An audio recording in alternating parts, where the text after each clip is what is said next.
Hello বন্ধুরা, কেমন আছো তোমরা সবাই? নিশ্চয়ই ভালো আছো। তো দেখো, ফুল দিয়েই কিন্তু আমি আমার ছোট্ট একটা ব্লগ শুরু করলাম। তো চলে গেছিলাম ফুলের দোকানে ফুল নিতে। ফুল তো বেশিরভাগ আমাকে কিনেই পুজো দিতে হয়। ঘরে তো টুকটাকই আছে। আর তারপরেই চলে গেছিলাম মিষ্টির দোকানে। আর নিয়ে নিলাম টুকটাক মিষ্টি। তো চলো, এবার কিন্তু বাড়িতেও চলে এসেছি। কী নিয়েছি তোমরা দেখে নাও।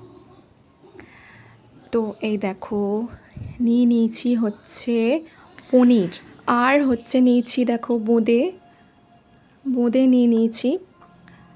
আর যেহেতু গেছিলাম তো নিয়েই ফেললাম। আর এদিকে দেখো নিয়েছি ধোকলা খাওয়া যাবে।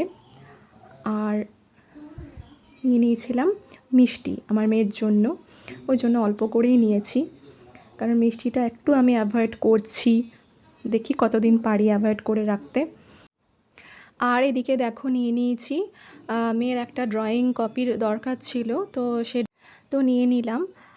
আর আর দোকানে গেলে আমার মেয়ের এটা বায়না থাকেই যে একটা পেন্সিল আর ইরেজার ওকে নিতেই হবে, বই খাতার দোকানে গেলে আর কি।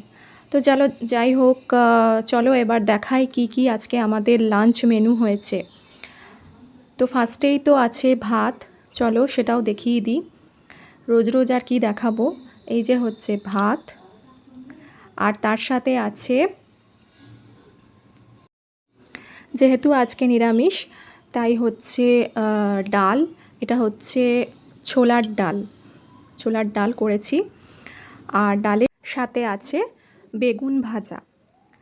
আর আছে, চলো দেখি। তোমরা দেখলেই যে পনির নিয়ে এসেছিলাম, তো সেই পনিরেরই তরকারি করেছি, আলু দিইনি, আলু ছাড়া। আমার মেয়ের আবার এরকম পছন্দ। তো এই ছিল আজকে আমাদের লাঞ্চ।